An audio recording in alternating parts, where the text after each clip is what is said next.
Hola, jo em dic Laia, soc del CAP del Raval Sud. Se sent? Sí.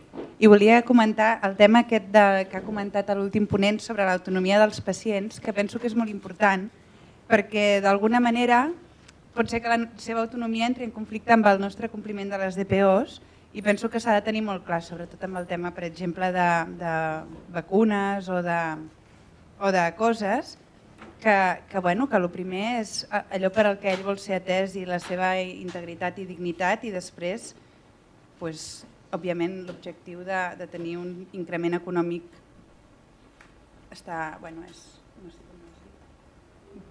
respectable, però quan entra en conflicte amb l'autonomia del pacient penso que és molt clar el que surt guanyant i que amb l'equip a vegades o a dintre de la UBA pot ser un tema complicat i de conflicte, no sé com ho heu viscut o si teniu alguna experiència.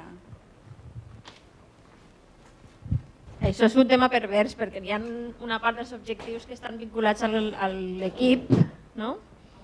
I a mi sí que m'ha passat algun cop, no? Perquè jo era abans de les de jo no miro res i si cumplo, cumplo i si no cumplo, no cumplo. No?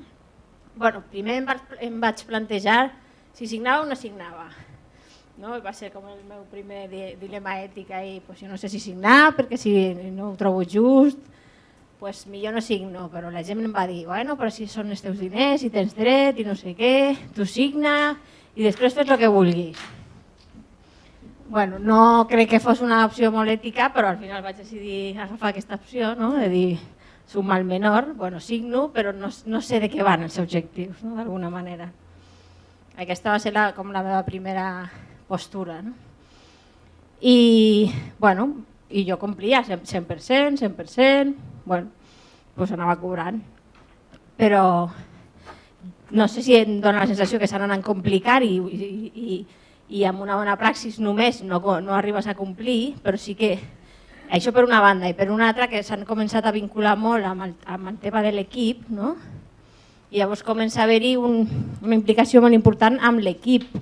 El fet de que els objectius, ja no els objectius en la totalitat, però l'EQA o l'EQPF es compleixen o no, influeixen en tota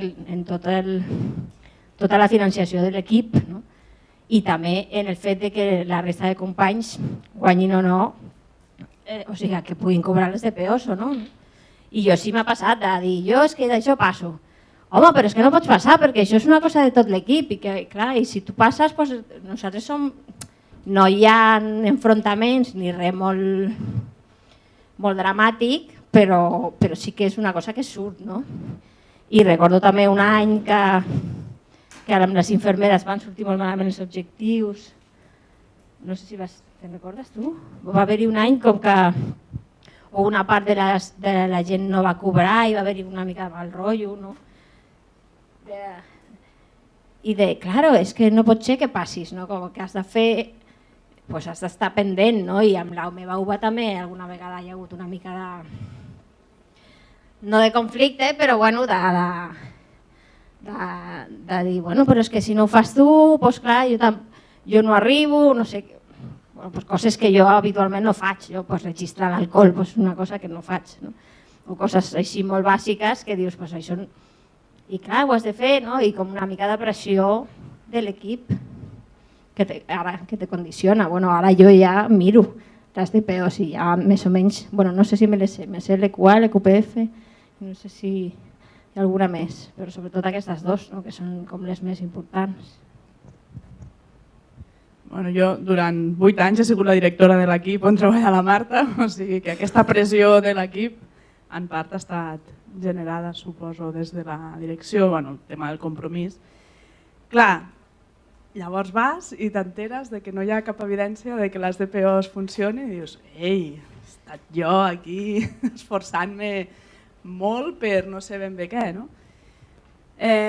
Clar, amb lo de la motivació intrínseca que comentàveu, és veritat que veus moltes vegades a professionals que et consta que ho donen tot a la consulta, que fan la feina molt ben feta, que et diuen això, mira, jo per exemple, jo personalment les meves DPOs tampoc no me les miro, o sigui, no és allò de dir, si no és per l'efecte que tenen en l'equip d'alguna manera, no? També. Però, clar, si és que a més poden ser fins i tot perjudicials, no entenc per què no ens ho plantegem com a organització, no? l'ICS, i per què no ho avaluem. Realment, no sé, ho comentàvem també, no? Tota la quantitat de gent, i també ho deia el Pepe, no? Tota la quantitat de gent que dedica hores i més hores a fer tot el muntatge de les DPOs perquè al final no sapiguem quin és l'efecte que té això i a més pugui estar desmotivant a professionals motivats i fent que la gent que només treballa, o sigui, que treballa amb menys motivació intrínseca acabi cobrant més que els altres. Bueno, no sé, realment estem, no sé, és una ficada. Jo ara ja no soc directora, per tant, diguem-ne que això em treu un pes de sobre perquè no tindré el dilema ètic de cara al grup amb el qual treballo, però sí, la veritat és que, bueno, suposo que això ja se sabia quan jo era directora, però no tenia temps no sé, no m'ho vaig plantejar, saps? Allò de dir exactament quin efecte té. És allò que, d'alguna manera, com que deixes en algú altre que prengui certes decisions, no? En qui confies i dius, bueno, si ens ho estan fent fer és perquè té un sentit. I clar, quan després tornes i dius pues els que ens ho estan fent fer no han comprovat que tingui sentit, hi ha un punt de cabreig, la veritat, perquè és que dediquem moltes hores i molta atenció a una cosa que bueno, no sé. I jo sí, clar, doncs reculls molt això, molt el malestar de la gent d'estar pendents d'una cosa i de que no se'ls valori tota una altra feina, que és la que dèiem la que en el vídeo dels objectius a peu de mercat és la que la gent també valora. No? Llavors, bueno, només posar damunt la taula així com la meva, no sé quina paraula podria dir, sí, decepció i també d'això, bueno, amb un tema que penso que, ostres, si ens hem de posar a fer alguna cosa, coi, estiguem segurs, no?, del que hem de fer, no sé. Bueno. Es decir, la DPO se ha utilizado por parte de cuando había antes de la crisis y la gente tenía dinerillo, se ha utilizado y parte de ese dinero se ha utilizado, pero eso lo sabéis todos porque se ha hecho aquí también, no tanto en objetivos de salud, sino en objetivos de control del gasto farmacéutico, control de sustituciones, reducción de gasto de infungibles. Y ahí han funcionado, pues en algunos sitios sí, en otros sitios no, pero claro, el problema está en que no que se reduzca. Si tú pagas dinero por reducir el gasto farmacéutico, el médico si quiere lo tiene claro. De aquí para arriba aspirina y de aquí para abajo buscapina. Y te ahorras todo. Y eso lo sabéis, ¿no? Ya está, y dice, veis, ha ahorrado usted fármaco. Dice, ya ve usted si ha ahorrado. ¿No? Y tal. Pero también se puede conseguir muchos ahorros porque es verdad que el problema que tenemos en España es un problema de prescripción. O sea, los médicos en general tienen una cultura de prescribir mucho y fuertes incentivos para prescribir mucho. Y eso se nota en que nuestro gasto sanitario, nuestro gasto farmacéutico es desmesurado en términos de porcentaje, no en términos totales. O sea, nuestro gasto sanitario es bajo, pero si repartes porcentaje, somos de los que más gasto en farmacia tenemos. Y eso es por toda una cultura y fuertes presiones de la industria farmacéutica que van tanto a los consumidores y tal. Entonces tú utilizas esos incentivos y sí produces controles del gasto. Lo que pasa es que no sabes, o sea, tienen el mismo problema que los copagos. Dice, oiga, ¿los copagos reducen el gasto? Dice, hombre, claro, y que además cómo no lo van a reducir, ¿no?